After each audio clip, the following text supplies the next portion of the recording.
আসসালামু আলাইকুম গাইস, সবাই কেমন আছেন? আশা করি সবাই ভালো আছেন। আজকে আপনাদেরকে শিখাবো কিভাবে আপনাদের জিমেল আইডি অন্য কেউ চালাচ্ছে কিনা তা দেখবেন। তাহলে আপনারা সর্বপ্রথম আপনাদের জিমেল অ্যাকাউন্টে ঢুকবেন। জিমেল অ্যাকাউন্ট ঢোকার পর আপনাদের উপরেই কোনায় আপনাদের লোগোটি দেখা যাচ্ছে। ওই লোগোটিতে আপনারা ক্লিক করবেন। ক্লিক করে ওইখানে ঢুকবেন।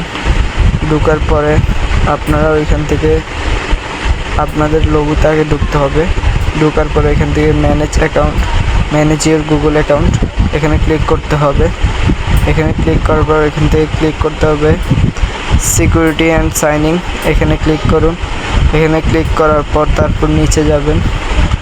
নিচে যাওয়ার পর এখান থেকে দেখাচ্ছে ম্যানেজ অল ডিভাইস, এখানে আপনারা ক্লিক করবেন।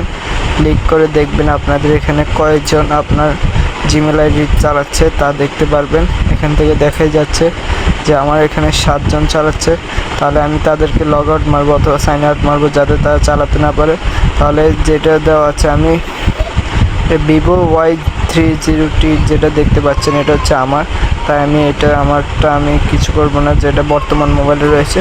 এখন নিচে দেখতে পাচ্ছেন B234, এটাতে আমি ক্লিক করলাম। ক্লিক করার পর এখান থেকে আপনারা দেখতে পাচ্ছেন সাইন আউট লেখা আছে, ওইখানে ক্লিক করলাম। ক্লিক করে সাইন আউট করে দিলাম। তো তার মোবাইল থেকে আমারটা লগ আউট হয়ে গেল, সে আমার জিমেল আইডিটা আর চালাতে পারছে না। তো আপনারা সবাই এভাবেই লগ আউট মারবেন এবং এখান থেকে আপনাদের জিমেল আইডি কেউ চালাচ্ছে কিনা এভাবেই চেক করে আপনারা লগ আউট মারে দিতে পারেন। তো আজকের এই ভিডিও এ পর্যন্ত। ধন্যবাদ সবাইকে।